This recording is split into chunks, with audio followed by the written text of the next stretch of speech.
কয়দিন ধরে এক নাগাড়ে এইভাবেই বৃষ্টি হচ্ছে, এদিকে ঘরে দুটো চালও নেই যে সেদ্ধ করে খাবো। এমন ভাবে চলতে থাকলে তো বন্যা হয়ে যাবে। কি হয়েছে গিন্নি, কি এত বিড়বিড় করছো? যেভাবে বৃষ্টি শুরু হয়েছে, এমন হলে তুমি মাছ ধরতে বেরোবে কি করে গো? আর মাছ না ধরা হলে সংসার চলবে কি করে? ঘরে যে কিচ্ছুটি নেই। আরে আমিও তো সেটাই ভাবছি গিন্নি। এভাবে বর্ষা বাদলা চলতে থাকলে তো না খেয়ে মরতে হবে আমাদের সবাইকে। কাল বিল থেকে দুটো কলমি লতা তুলে এনেছিলাম, কাল কিছুটা রান্না করেছি আর আজকের জন্য রেখেছি, কিন্তু ঘরে যে কোনো চাল নেই যে রান্না করব। আশেপাশে দুই এক বাড়িতে গিয়ে একটু খোঁজ নিয়ে দেখো। আজকে আকাশটা মেঘলা হয়ে আছে, কিন্তু বৃষ্টি শুরু হয়নি এখনো। এর মধ্যে নদীতে গিয়ে জাল ফেলে দেখি মাছ পাওয়া যায় কিনা। আশেপাশে আর কার বাড়িতে যাব? সবারই তো একই অবস্থা। বৃষ্টির চোটে কেউ তো এই কয়দিন ঘর থেকে বের হতে পারেনি। তাহলে তুমি দুটো গমের আটার রুটি বানাও গিন্নি। আজকের রাতটা না হয় আমরা আটার রুটি আর এই কলমি ডাঁটা সেদ্ধ খেয়েই থাকবো। সে না হয় করলাম, কিন্তু যেভাবে বৃষ্টি শুরু হয়েছে, বানের জল ভেসে আসা শুরু হলে তো বন্যা হয়ে যাবে গো। তখনকার জন্যে ঘরে তো কিছু শুকনো খাবার মজুদ রাখতে হবে। সেটাও তো আমিও বুঝতে পারছি। এভাবে চলতে থাকলে তো বন্যা হয়ে গেলে না খেয়ে মরবে। আমাকে আমার জালটা এনে দাও তো দেখি। আকাশ ভালো থাকতে থাকতে মাছ ধরতে বেরিয়ে পড়ি। ঘরে শুকনো মুড়ি আছে, দুটো চিবিয়ে যাও, না হলে পরে আবার খিদে লাগবে। না না, এখন আর কিছু খাবো না। দেখি কয়টা মাছ পেলে বাজারে নিয়ে বিক্রি করব। ওই টাকায় চাল আর কিছু সবজি নিয়ে আসা যায় কিনা দেখি। রান্নাঘরে দেখো, একটা ব্যাগের ভিতরে জাল রাখা আছে, সেখান থেকে জাল আর মাছ রাখার পাত্রটা নিয়ে যাও। ঠিক আছে, আমি তবে বের হলাম গিন্নি। সাবধানে যেও।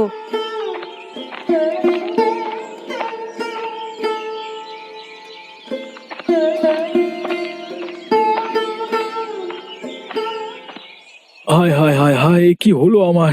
জমিতে যে জল জমতে শুরু করেছে। কিছুদিন হলো কেবল ধান তুলেছি, এখন জল জমলে যে আর গাছগুলো বাঁচবে না, সব জলের নিচে পচবে।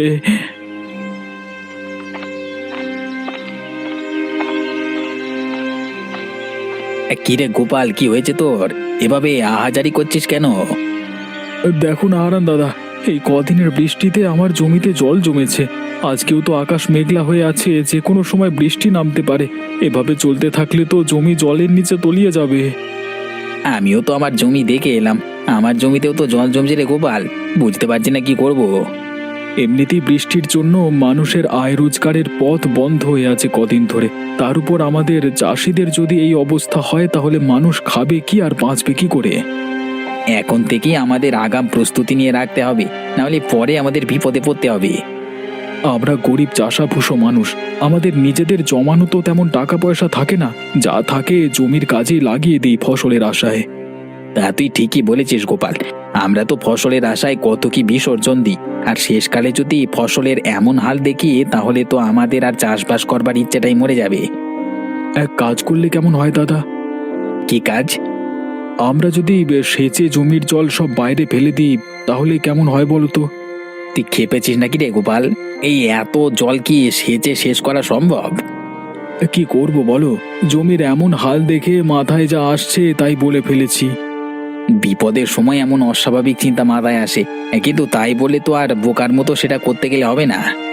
তাহলে এখন আমরা কি করব দাদা? কি আর করব, আকাশ পানে চেয়ে থাকা ছাড়া কোনো উপায় নেই। আকাশে রোদ উঠলে এই জল শুকিয়ে যাবে, তখন আবার ফসল বোনা যাবে যদি এগুলো নষ্ট হয় তো। আবার ফসল বুনবার মতো সামর্থ্য এখন আমার নেই দাদা। আর তাছাড়া আকাশের যা হাবভাব দেখছি, তাতে করে মনে হয় না এই বৃষ্টি এত সহজে যাবে।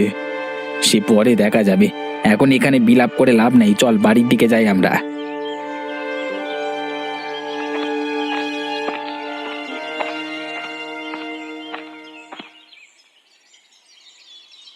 একটু সুযোগ পেলেই হলো, এই মেয়ে কাদামাটি নিয়ে খেলতে বসে যাবে।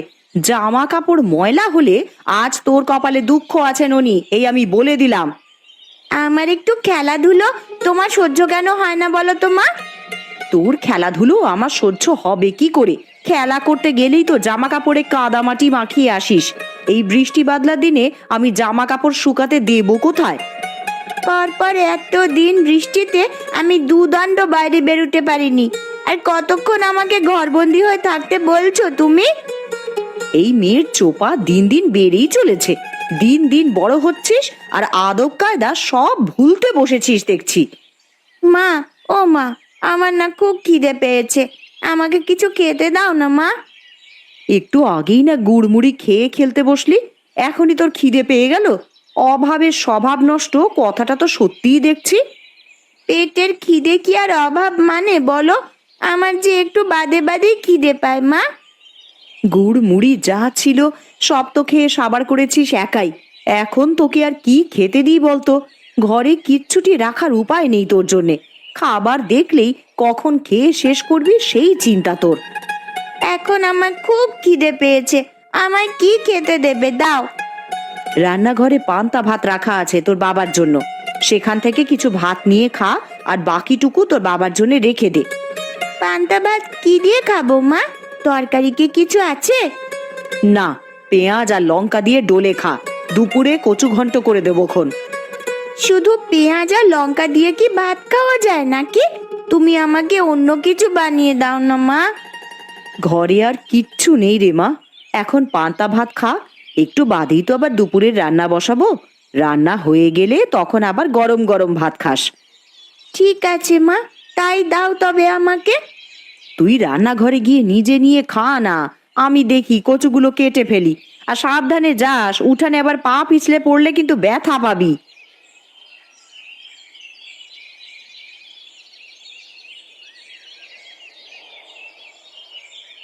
লোকটাকে সেই কখন থেকে খেতে ডেকে এসেছি, এখনো আসার নাম নেই।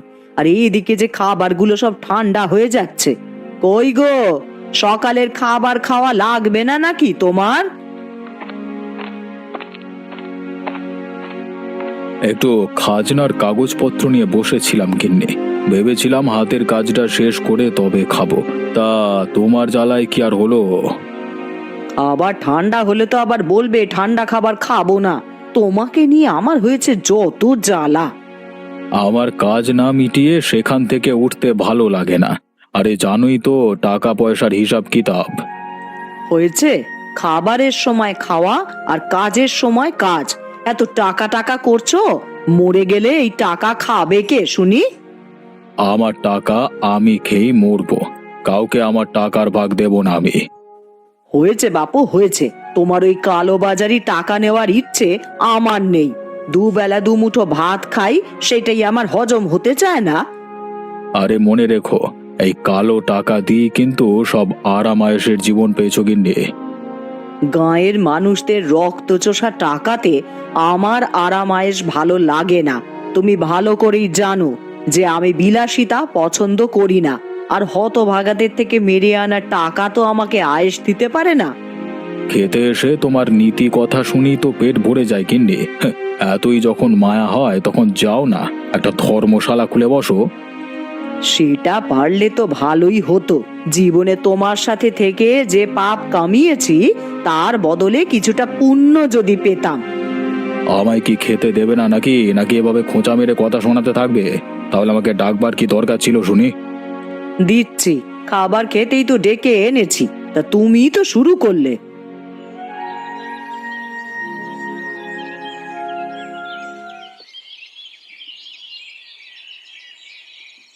ননি, ও ননি, একবার এদিকে আয় তো মা।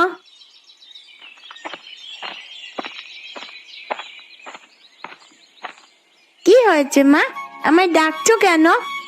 কচুর ডাঁটার ঘন্ট করব, কিন্তু এখন লবণ জলে ভিজিয়ে দেখি কচুগুলো কমে গেছে অনেকটাই। এইটুকুতে সবার তো খাওয়া হবে না রে। তা এখন আমায় কি করতে হবে সেটা বলো। তুই ঘরের পেছনে গিয়ে কটা কচুর ডাঁটা তুলে আন দেখি মা। ওরে বাবা, আমি পারবো না ঘরের পেছন থেকে কচু আনতে যেতে। ওইগুলো ধরলেই আমার হাত চুলকাবে। হাতে প্লাস্টিক বেঁধে তুলে নিয়ে আয় মা, না হলে দুপুরের তরকারি যে কম পড়ে যাবে। বিকেলে আবার গয়া পিসির বাড়িতে যাব, তখন পিসির জন্য তো একটু কচু ঘন্টের তরকারি নিয়ে যাব ভেবেছি। গয়া দিদার বাড়িতে যাবে মা? হ্যাঁ রে মা, অনেক দিন হলো পিসির দেখা নেই, তাই ভাবছি একবার গিয়ে দেখা করে আসি। বেশ, তাহলে আমিও যাব। আমি এক্ষুনি কচুর ডাঁটা তুলে আনছি মা।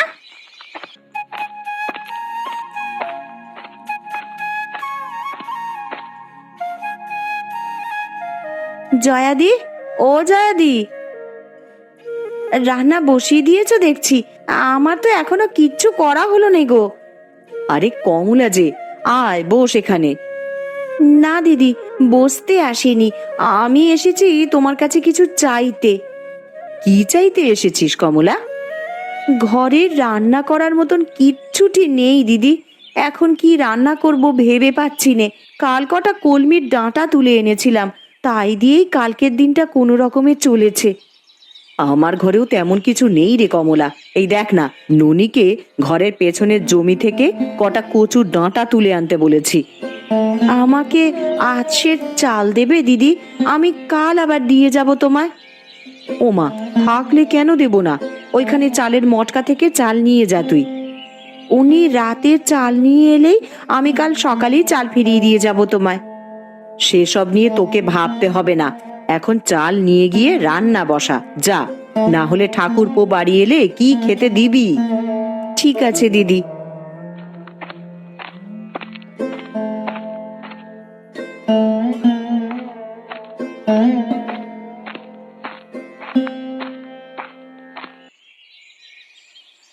আজ 2 দিন হয়ে গেল বাড়ির বাইরে কোথাও যেতে পারছি না।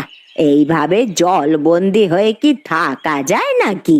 ঠিক মতো 2 দিন রান্না খাওয়াও হচ্ছে না।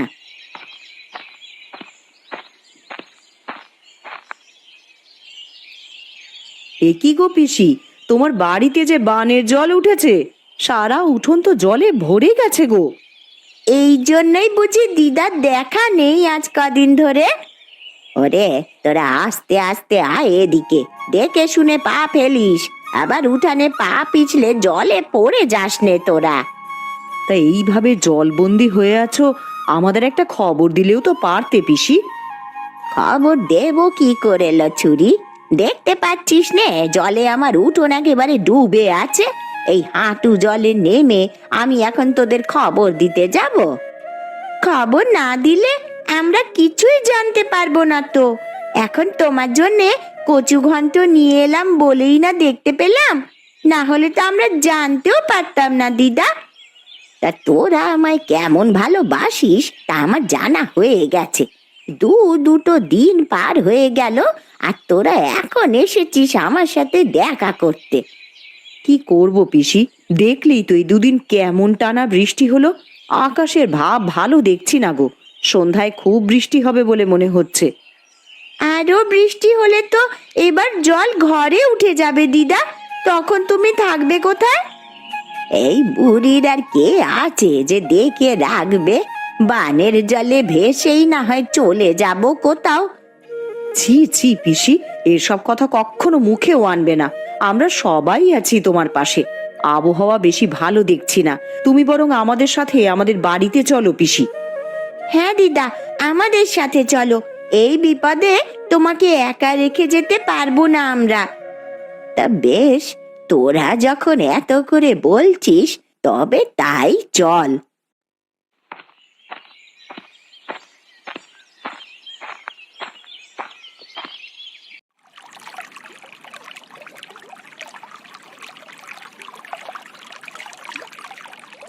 ভাগ্যিস কিছু শুকনো খাবার এনেছিলে, না হলে তো আমাদের দুর্ভোগের শেষ ছিল না। যেভাবে বানের জল হুট করে বাড়িতে প্রবেশ করা শুরু করলো, খাবারের জন্য কোথায় যে যেতাম পরে। জল বেড়ে যাচ্ছে দেখি তো দরকারি জিনিসপত্র নিয়ে বাড়ির চালায় উঠে এলাম, না হলে আর উঁচু জায়গা পেতাম না। কলা গাছের ভেলা বানিয়ে রেখেছি, যে কোনো দরকার হলে এই ভেলায় ভেসে বেরোনো যায়। কিন্তু যেইভাবে চারপাশে বানের জল বাড়ছে, আমার যে বড্ড ভয় হচ্ছে গো।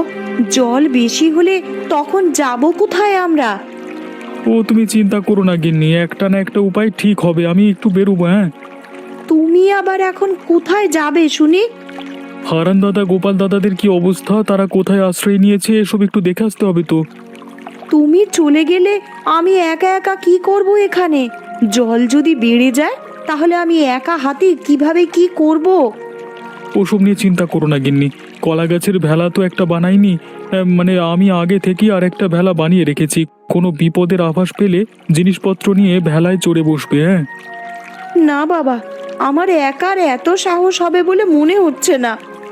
হবে গিন্নি হবে, বিপদে পড়লে মানুষ সব করতে পারে। ভাবছি সবাইকে নিয়ে মোড়লের বাড়ি যাব কিছু সাহায্যের জন্য, আর সাথে করে জালটা নিয়ে যাব। বানের জলে ভাসা কোনো বড় মাছ পেলে ধরবো।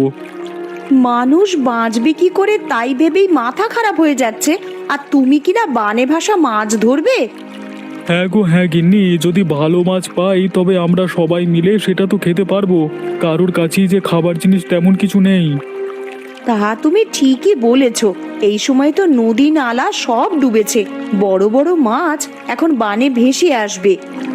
আমি জালটা নিয়ে একটু ঢু মেরে আসি, আর দেখে আসি সবার কি অবস্থা। ঠিক আছে, সাবধানে যেও, আর তাড়াতাড়ি ফিরে আসবে কিন্তু। ঠিক আছে গিন্নি।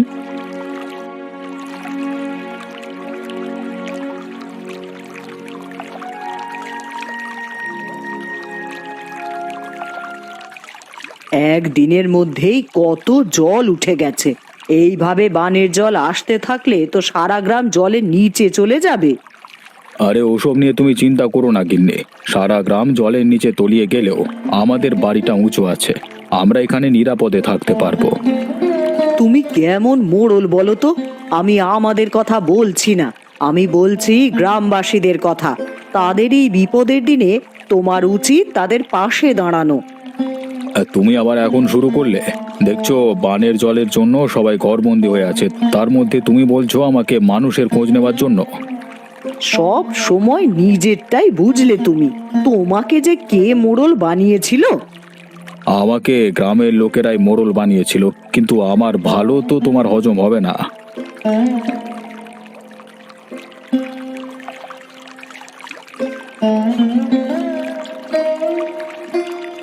মোড়ল মশাই বাড়িতে আছেন নাকি?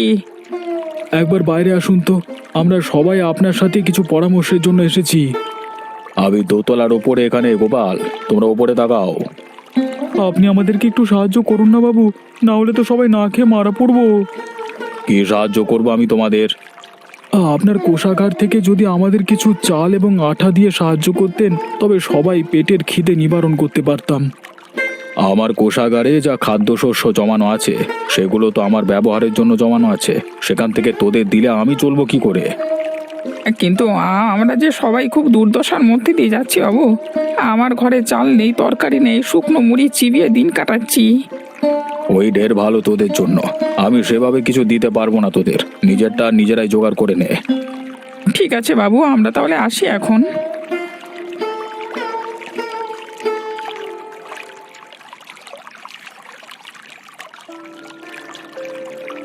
ও মা, মা দেখো, ওই দেখো কত বড় একটা মাছ দেখা যাচ্ছে বানের জলে।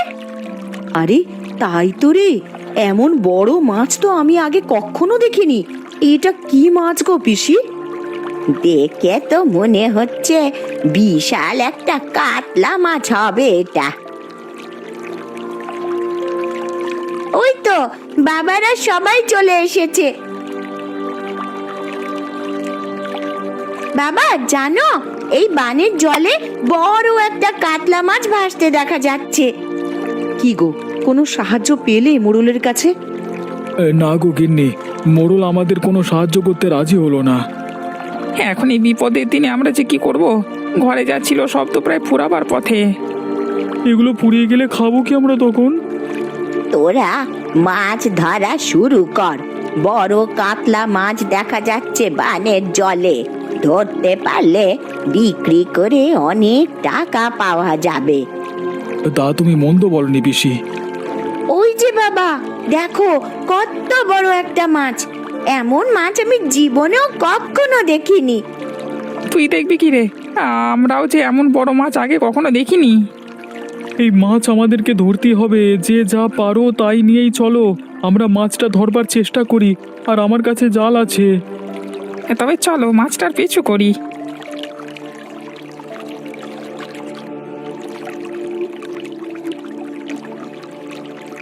কিরে, তোরা সবাই মাছ ধরবার সরঞ্জাম নিয়ে কোথায় চলেছিস? আগে মোড়ল মশাই, বানের জলে এক বড় কাতলা মাছ ভেসে উঠেছে একটু পর পর, তাই আমরা সবাই সেটা ধরতে বেরিয়েছি। ওই তো মাছটা আবার ভেসে উঠেছে। আরে সত্যি তো, মাছটা যে অনেক বড় দেখছি। আমি এর আগে এমন বড় মাছ কখনো দেখিনি গো। কুবের, তুই জাল ফেল, আমরা বল্লম ছুঁড়ে মারি, দেখি কোনোভাবে মাছটাকে ধরা যায় কিনা। ধরা যাবে মানে? এক্ষুনি ধরে ফেলবো, আমি এই জাল ফেললাম।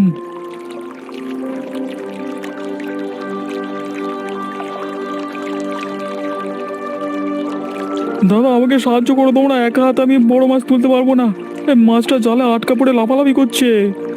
হ্যাঁ হ্যাঁ, আমরা সাহায্য করছি তোকে।